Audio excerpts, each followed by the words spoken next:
Well, good morning and welcome to our time together to ponder the things of God on Wednesday, the 8th of July. I'm glad that you could join with me today in what is turning out to be a rather nice and sunny morning. Well, the story that I have for you today is a bit of a sad tale, especially if you are a dog lover, as I know many of you are. I read this last night and it is a story that I think would bring a tear to a glass eye. Here we go. An elderly Labrador was found abandoned in Kent with a heartbreaking note attached to it to explain its situation. Listen to this.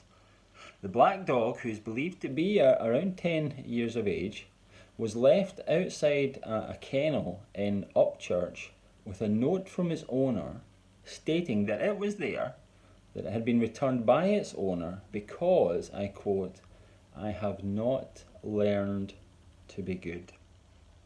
The note said, "Please look after me. My owner doesn't want me anymore because I have not learned to be good." Told you it was a sad note. The dog's owners had abandoned him because he wasn't good enough for them. He didn't live up to their expectations. He maybe didn't learn as quickly as they thought he could. So they were, effectively, chucking him out. He's set for the scrap heap. Now, folks, it occurred to me that sometimes, in our darkest moments, we fear that God will do the same to us. Because we fail Him, we don't learn, we aren't good in thought or deed, we sin.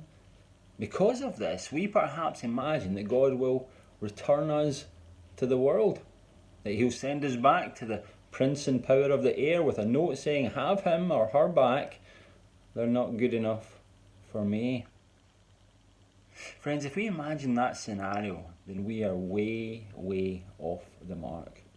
That's not how God treats His children. In 1 Peter, the apostle writes about how those who turn to Jesus have been born again to a living hope, to an inheritance that is imperishable, undefiled, and unfading, kept for you in heaven. An inheritance that is kept, that's not going to be revoked. In John chapter 6, Jesus declares that He will lose none that God has given to Him. As he writes to the church in Ephesus, Paul speaks of the Holy Spirit who seals believers when they trust in Jesus. And he describes the Holy Spirit as the guarantee of our inheritance. Now, Wayne Grudem in his systematic theology says that this word is a legal and commercial term that means first installment, down payment, which obligates the contracting party to make further payments. Folks, it's like this. If you are a Christian, you belong to God. He will not abandon you. He will not let you go. He will not cast you away, even if you aren't good all the time. No, we worship a God who is faithful to His often broken and unlearning children. A God who is committed to those who He has called into His family. A God who will never, not ever, show the door to those who are genuinely His and trusting in His Son. Friends, how good is it to belong to a God like that?